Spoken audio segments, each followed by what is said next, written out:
Olá, alunos da EJA, 10ª etapa. Estamos de volta para mais uma aula de Geografia. Eu sou o professor Ilson do Nascimento do componente de Geografia. É claro, vocês já me conhecem e eu vou dar continuidade às nossas atividades. Vamos verificar o objeto de conhecimento da nossa aula. Estamos na aula de número 4 e ela tem como objeto de conhecimento a industrialização brasileira. Detalhamento desse objeto de conhecimento, a industrialização do Brasil e o processo de urbanização. Agora que vocês já conhecem o objeto de conhecimento da nossa aula, bem como o seu detalhamento, a gente vai de conteúdo.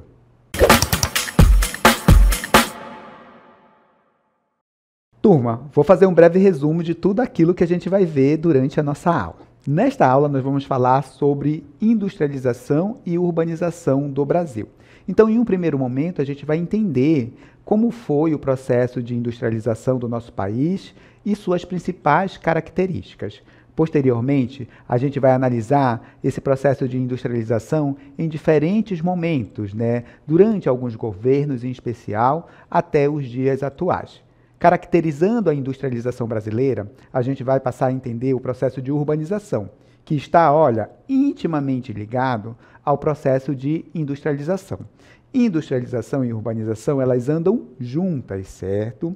E a gente vai entender um pouco sobre o que é urbanização, sobre as características do processo de urbanização aqui no nosso país. A gente vai falar também um pouco sobre como foi essa transição, por assim dizer. O Brasil ele passou a se tornar predominantemente urbano, em especial a partir da década de 70, que é quando a gente tem a maior parte da população passando a viver ali em cidades, certo? Mas nós vamos por etapas. E, primeiramente, eu quero definir aqui com vocês algumas características acerca do histórico da nossa industrialização. Acompanhe aqui comigo.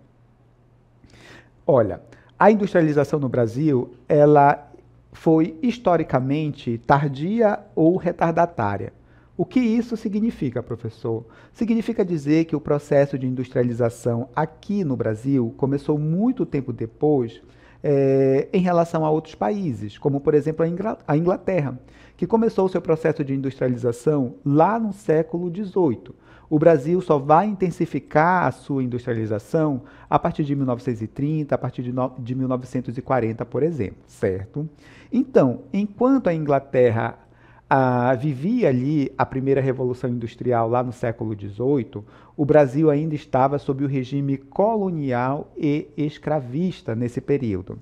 As primeiras fábricas elas só puderam ser abertas aqui no Brasil com a chegada da família real no nosso país no ano de 1808.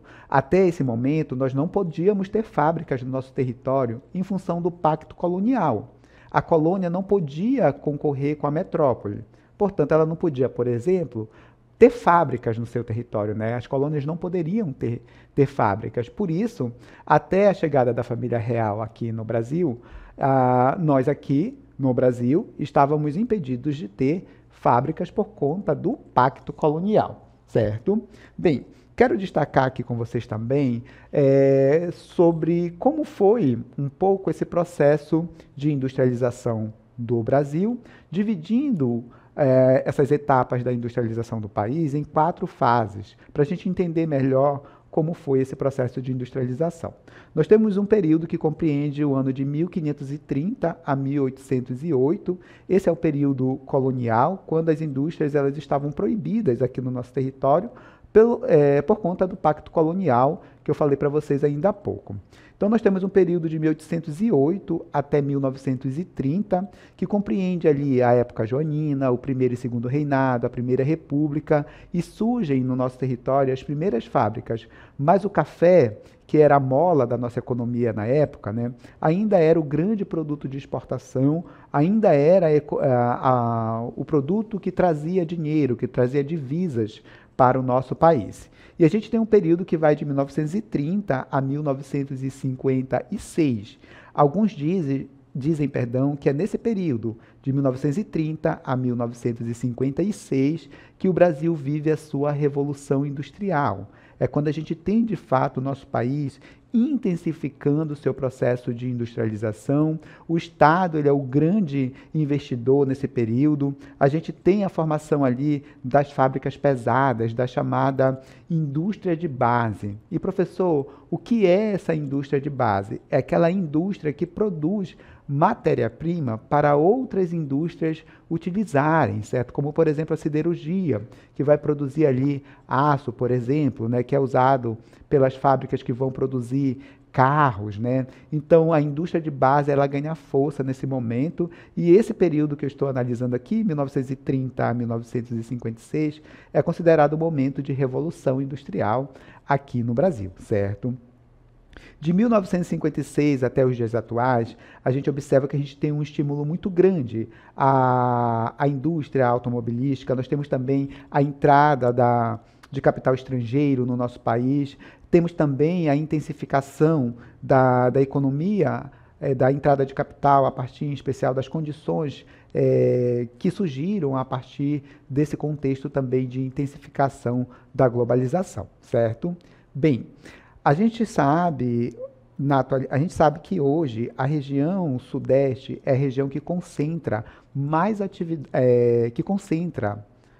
indústria no nosso território. Então, é a região onde está concentrada a maior parte da atividade industrial do nosso país. Então, o sudeste é a região mais industrializada, por assim dizer, certo?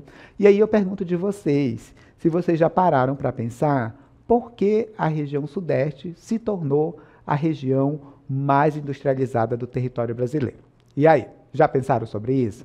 Olha, a região sudeste se tornou a região mais industrializada do país porque naquele momento onde a gente vai intensificar o processo de industrialização, ela era a única região que reunia condições mínimas para o desenvolvimento da atividade industrial. E a gente vai ver quais eram essas condições. Acompanhe aqui comigo. Bem, a região sudeste, ela tinha alguns fatores que contribuíram para que a indústria se concentrasse lá no sudeste do país. E esses fatores estão ligados ao capital. O café, ele gerou muita riqueza na região sudeste, tá? E essa riqueza, com o declínio da atividade cafeeira, foi utilizada ali também para o desenvolvimento do parque industrial brasileiro. Outro ponto importante, a indústria aproveitou toda a infraestrutura deixada pela economia cafeeira para transportar o café. Foram construídas ferrovias, foram construídos portos, e quando o café perdeu a força econômica, né, a indústria passou a utilizar essa infraestrutura que o café deixou. Tínhamos também os imigrantes estrangeiros, vindo sobretudo da Europa, né? E não esqueçam que a Europa começou a sua industrialização lá no século XVIII. Então, esses imigrantes que vieram, a princípio, para trabalhar nas lavouras de café, quando o café entrou em declínio, eles saíram do campo e foram para a cidade para trabalhar nas fábricas que estavam surgindo. Não esqueçam que esses imigrantes, eles tinham experiência no trabalho fabril. Então, a indústria brasileira aproveitou essa mão de obra estrangeira que, de uma certa forma, era qualificada, tá? E a gente tem também a formação de uma classe média urbana capaz de consumir os produtos industrializados. E o café deixou de herança para a indústria essa classe média urbana consumidora. Então, a indústria se concentrou no sudeste do país porque nós tínhamos por lá capital, dinheiro para investir na indústria, infraestrutura, ferrovias e portos, mão de obra qualificada, os imigrantes que vieram da Europa, e tínhamos também mercado consumidor, através da formação de uma classe média urbana consumidora dos bens industrializados, tá bom? E é claro que eu tenho uma mapinha para mostrar para vocês que, de fato, a região sudeste, ela é a região mais industrializada, né? O nosso mapa está aqui. E a gente vai observar o que o nosso mapa quer dizer. Olha, quanto mais esse tom está quase ali no lilás, né? Eu tô querendo encontrar ali uma cor para definir o nosso mapinha, né? Eu vou falar de lilás, tom de lilás, tá bom? Quanto mais claro for o tom de lilás, como é o caso do Amapá, do Acre, menos empresas ligadas à indústria a gente vai ter, tá bom? Quanto mais lilás for a área pintada no mapa, como por exemplo o estado de São Paulo e Minas Gerais, mais empresas industriais a gente vai ter. Então a gente observa que no mapa do Brasil, estados como São Paulo, Minas Gerais estão pintadas nessa cor bem forte, num lilás mais intenso, mostrando que lá nós temos mais empresas ali ligadas à atividade industrial. E a gente vê então a partir daí que de fato a região sudeste ela concentra ali mais atividade industrial que outras regiões do nosso país. Tudo bem? Bem, vocês já sabem agora o porquê dessa concentração industrial na região sudeste e eu gostaria de tratar com vocês sobre o desenvolvimento da atividade industrial em diferentes momentos. Eu vou começar com o período do governo de Getúlio Vargas. Acompanhe aqui comigo. Bem, como foi essa industrialização no governo de Getúlio Vargas, professor? A gente vai analisar o primeiro governo de Getúlio Vargas, que vai de 1930 a 1945. Nesse momento, o Estado passou a investir na abertura de empresas públicas, né, de empresas controladas pelo Estado, e a gente destaca ali a chamada indústria de base. Eu já falei para vocês que essa indústria de base é a indústria que produz matéria-prima para outras indústrias, tá bom? Então, é uma indústria extremamente importante para o desenvolvimento do parque industrial de um país. Bem, até o final da Segunda Guerra Mundial, a indústria do Brasil ela era considerada substitutivas, tá? Que basicamente consistia em substituir aquilo que a gente importava e passar a fabricar esses produtos que a gente importava anteriormente aqui no nosso território, tá? Então a ideia era a gente produzir aqui e parar de importar esses produtos, tá? Bem, para instalar essa indústria pesada foi necessário o quê, turma? Dinheiro. Para tudo nessa vida a gente precisa de dinheiro. O Brasil não tinha toda essa grana e adivinha o que nós fizemos? Fomos pedir dinheiro emprestado, né, para os Estados Unidos, que é claro, emprestou, né, mas a gente precisava pagar essa conta com juros e correção. E essa conta será cobrada posteriormente. Bem, no governo de Getúlio Vargas, tá? Várias indústrias de base elas foram criadas. E eu tenho aqui algumas para vocês. Algumas dessas indústrias de base, criadas lá durante o governo de Getúlio Vargas, elas existem até hoje, tá? Algumas mudaram de nome, mudaram também a questão de capital, né? Mas existem ainda boa parte delas, né? Nós temos a criação da Companhia Siderúrgica Nacional em 1941, temos também a Companhia Vale do Rio Doce em 1942, a Fábrica Nacional de Motores, que foi criada também em 1942, mas ela passou a funcionar em 1943. Temos também a criação da Companhia Hidrelétrica do São Francisco em 1945, a Petrobras, que foi criada no ano de 1953, né? Então, essas são ali algumas das indústrias de base criadas ali, boa parte delas durante ali o governo de Getúlio Vargas, certo? Chegamos agora na industrialização durante o governo de Juscelino Kubitschek, que vai de 1956 a 1961. No governo de Juscelino Kubitschek, nós tivemos o plano de metas. Ele foi bem audacioso, tá? A ideia dele era avançar em termos de desenvolvimento econômico 50 anos em apenas 5, né? Que era o tempo que estava previsto para ele ficar como chefe de Estado do nosso país. Então, ele fez um grande investimento estatais em setores como energia, transporte. A gente tem a entrada maciça de capital estrangeiro em novos setores industriais, como a produção de automóveis, eletrodomésticos, máquinas, equipamentos de uma forma geral. Químico farmacêutico também foi uma outra atividade que ganhou destaque durante esse período de Juscelino Kubitschek, tá? Consequência, né? A gente precisou, obviamente, de mais dinheiro para investir, em especial, em infraestrutura, né? E a gente foi aumentando essa nossa dívida externa ao longo do nosso processo de industrialização. Além disso, boa parte dessas indústrias se concentraram lá na região sudeste do nosso país. E aí, para desenvolver as outras regiões, foram criadas ali as superintendências de desenvolvimento, né? A Sudene, desenvolvimento do Nordeste. A Sudam, desenvolvimento da Amazônia. A Sudeco, desenvolvimento do Centro-Oeste. A Sudesul, desenvolvimento do Sul, tá? Para tentar ali diminuir essas diferenças no processo de industrialização entre as regiões brasileiras, certo?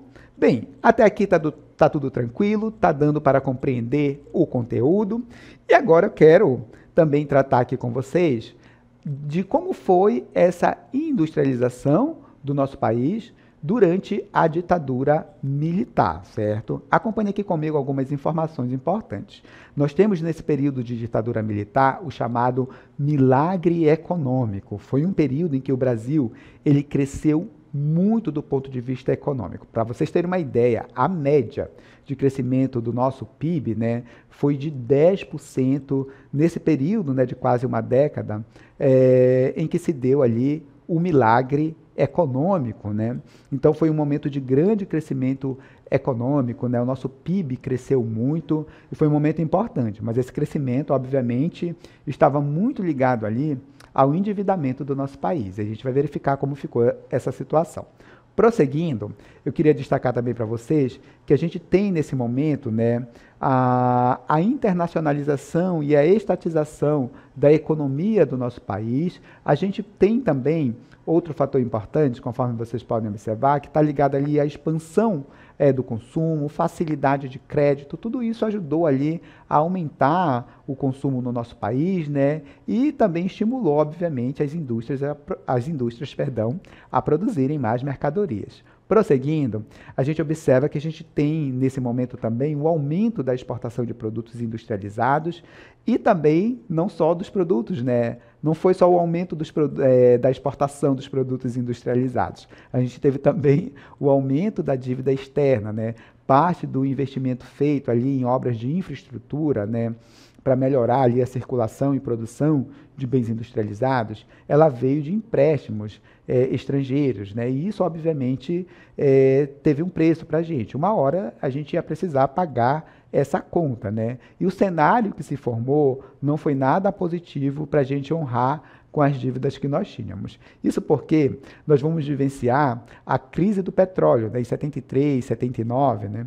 Que fez com que o mundo entrasse ali numa espécie de colapso econômico, né? Juros mais altos ali, achatamento salarial, tudo isso comprometeu o nosso desenvolvimento e afetou também, né, a questão da nossa dívida, com juros internacionais mais elevados. Isso obviamente comprometeu, né, a capacidade da gente de fazer o pagamento dessas dívidas, certo? Na atualidade, a gente tem a indústria no Brasil sendo cada vez mais, se desenvolvendo cada vez mais, né, dentro também das chamadas ideias neoliberais. Então a gente passa a perceber que o Brasil continua avançando nesse processo de industrialização e, na atualidade, é considerado um país industrializado de fundamental importância no cenário econômico global. Bem, finalizando essa questão da industrialização do Brasil, nós vamos falar agora de urbanização. Acompanhe aqui comigo.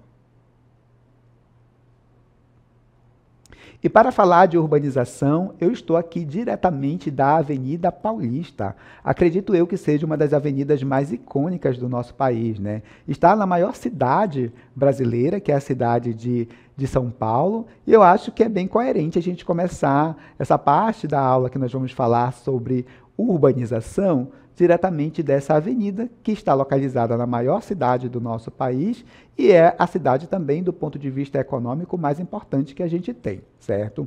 Olha, a urbanização do nosso país só foi possível graças ao processo de industrialização. Então, conforme o Brasil foi intensificando a sua industrialização, a urbanização também acompanhou esse processo e também foi aumentando. E eu quero definir para vocês, nesse momento, o que é essa urbanização que tanta gente vai falar no decorrer dessa aula. Acompanhe aqui comigo. A gente considera a urbanização como sendo o processo de crescimento e expansão das cidades, onde a população urbana ela vai aumentar em relação à população rural. E esse aumento da população urbana está relacionado a fatores como o êxodo rural, e a busca por melhores oportunidades de empregos e serviços no meio urbano. Professor, o que é esse êxodo rural? O êxodo rural, ele é a saída do homem do campo para a cidade, certo? Então, quando o homem sai do campo e vai para a cidade, nós estamos falando de êxodo rural. Professor, por que o homem sai do campo para a cidade? Olha, isso está muito ligado à questão da industrialização. Conforme o lugar, o país vai se industrializando, o campo também tende a acompanhar esse processo de industrialização. Aí você manda as máquinas para o campo, né, que vai fazer o trabalho que antes os homens faziam, e aí você vai liberando mão de obra. Também tem a dificuldade do acesso à terra. O homem do campo, sem ter onde trabalhar, sem ter a terra para trabalhar, ele vai migrar para o local onde ele consegue ver uma oportunidade de trabalho, que é a cidade, que tem a indústria, que tem as fábricas, que estão ali empregando. Por isso o homem vai sair do campo e migrar para a cidade. Esse processo de saída do homem do campo para a cidade é o que nós chamamos de êxodo rural. Prosseguindo, eu quero destacar também aqui com vocês o histórico do processo de urbanização do nosso país. Olha, a urbanização do Brasil começou ainda no período colonial com o desenvolvimento das cidades litorâneas, né, próximas ali ou banhadas pelos oceanos, pelo Oceano Atlântico, no caso, né? Bem, nos séculos XVII, no século XVIII, a gente tem a interiorização que vai ocorrer em função das bandeiras e do ciclo do ouro. A gente vai tendo o desenvolvimento de atividades econômicas para o interior do nosso território, né? Para a região ali centro-oeste, por exemplo, para a Amazônia com as drogas do sertão, e a gente vai ocupando essas regiões e os núcleos urbanos eles também vão surgindo nessas áreas. O ciclo da borracha, por exemplo, e o café, eles impulsionaram a criação de vilas e cidades em várias regiões. O ciclo da borracha aqui na Amazônia, né, e o café lá pelo sudeste do Brasil, certo? Bem, prosseguindo, no século XIX, a gente tem as ferrovias e a economia cafeeira, fortalecendo ali a consolidação de São Paulo como centro urbano do nosso país. E a partir do século XX, né, nós temos a industrialização dessa região, da região sudeste em especial e do Brasil como um todo, mas no sudeste essa industrialização ela foi mais intensa e a gente tem aqui também a formação das chamadas grandes metrópoles, inclusive São Paulo, Rio de Janeiro, que estão na região sudeste do país, certo? Bem, prosseguindo, eu gostaria de destacar aqui com vocês sobre quais são as principais características da urbanização brasileira, né? É claro que essa urbanização do nosso país tem características que são muito particulares, né, ao processo de urbanização do nosso país, certo? Urbanização. Bem, a urbanização se intensificou após 1950, em especial, com a questão do êxodo rural, conforme eu já falei para vocês, e intensificação do processo de industrialização. Esse crescimento rápido ocorreu sem planejamento urbano adequado, né? Pensem comigo, é como se da noite para o dia chegasse na sua cidade ali 10 mil pessoas. Chegava muita gente no espaço de tempo muito curto, e as cidades não tiveram tempo para se planejar. Se chegam 10 mil pessoas na sua cidade, não vai ter escola, não vai ter casa, não vai ter hospital para todo mundo. Então esse caos começa a permear as cidades aqui do nosso país. As cidades elas cresceram de forma desordenada, gerando ali problemas sociais e ambientais que eu vou apresentar para vocês. Houve também concentração da população em grandes centros, né? As pessoas migraram para as cidades específicas que estavam mais industrializadas, né, como São Paulo e Rio de Janeiro. Mais recentemente, as cidades médias têm crescido porque as indústrias estão saindo das grandes metrópoles, como São Paulo e Rio de Janeiro, e indo para as cidades médias, porque nas cidades médias é mais barato eles produzirem. Os custos para a produção eles são menores. Eu tenho aqui alguns gráficos que mostram a evolução da urbanização do Brasil. Acompanhe aqui comigo. Bem, olha como o Brasil se urbanizou exatamente no momento que o processo de industrialização se intensifica. Olha, em 1940, um pouco mais de 31% da população do país vivia em áreas urbanas, né? Vivia em cidades. Isso em 1940, tá? Em 1950, esse valor subiu para um pouco mais de 36%. Em 1960, esse valor subiu para um pouco mais de 44%. Em 1970, esse valor ultrapassou 50%. Chegou a quase 56%, né? É a partir da década de 70 que a gente pode dizer que o Brasil ele é predominantemente urbano. Por que a partir da década de 70, professor, o Brasil é predominantemente urbano? Porque mais da metade da população, mais de 50% da população do Brasil, vai viver em áreas urbanas, vai viver em cidades. E esse número não parou de crescer. Em 1980, a gente tem mais de 67% da população do nosso país vivendo em cidades. Em 1980, tá? Em 1991, nós temos mais de 75% da população do Brasil vivendo em cidades. Em 2000, mais de 81% da população vivendo em cidades. Em 2010, mais de 84% da população vivendo em cidades. Em 2022, mais de 87% da população aqui do Brasil vive em cidades. Isso significa dizer que a maior parte da nossa população, mais de 87% da população do Brasil, está vivendo em cidades, certo? Tem outros gráficos para a gente analisar relacionados ainda à urbanização brasileira. Olha, quanto mais vermelho o mapa estiver pintado, mais alto é a urbanização. Quanto mais clarinho, tipo já num tom de amarelo, mais baixo é o grau de urbanização. Olha aqui a região sudeste, olha como está toda pintada de vermelho, indicando que na região sudeste a gente tem um alto grau de urbanização. Em regiões como o norte do estado do Amazonas, aqui essa parte centro-norte do estado do Pará, a gente tem baixo grau de urbanização. Então a urbanização não é tão intensa, certo? Tenho mais um mapinha para a gente ver. E esse mapa também continua analisando a questão da urbanização brasileira, mas agora eu quero mostrar para vocês quais são as principais regiões metropolitanas, né, as chamadas RM, aqui no Brasil.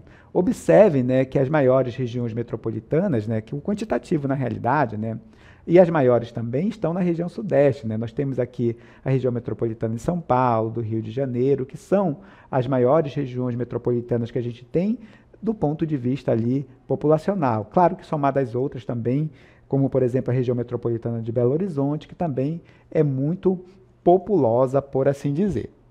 Temos mais um gráfico aqui para a gente analisar, e olha aqui esse gráfico. A gente tem a evolução da população urbana do Brasil e também da população rural, tá? Em amarelo, quase um tom de amarelo, tá? A população urbana. Em verde está a população rural.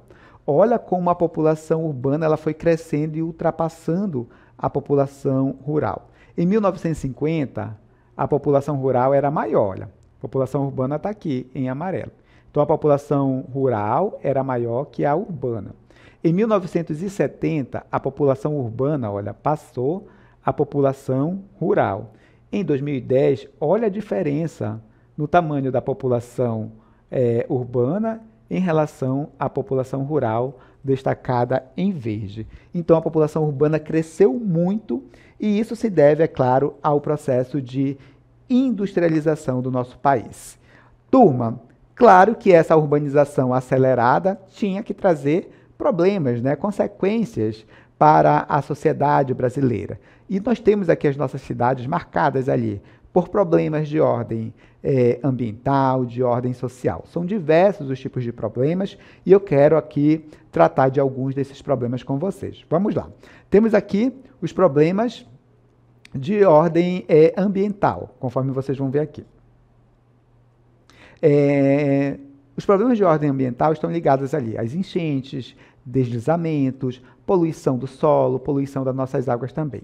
A gente tem também os problemas ligados a questões sociais, como a segregação socioespacial, a distribuição desigual de renda da população, a segregação nas grandes cidades é muito forte, né? A gente tem áreas ali das cidades sem nenhuma infraestrutura, onde fica a população com menor poder aquisitivo, e áreas da cidade também com boa infraestrutura, onde está a população mais rica. Prosseguindo, a gente tem também a expansão das periferias, a favelização também, e essas regiões acabam concentrando as populações com menos poder aquisitivo. Prosseguindo, a gente observa que a gente tem também a ampliação do setor terciário e a gente tem também a ampliação dos empregos formal, informal também. A informalidade passa a ser uma constante nas grandes cidades do nosso país, nas cidades do Brasil, eu diria, né? Então temos muitas pessoas trabalhando ali na informalidade, temos a falta de emprego formal, é claro, né? Por isso as pessoas elas acabam indo para a informalidade, né? E também tem a questão da falta de qualificação que acaba afetando a população de uma forma geral. Bem, com isso a gente vai finalizando o conteúdo desta aula.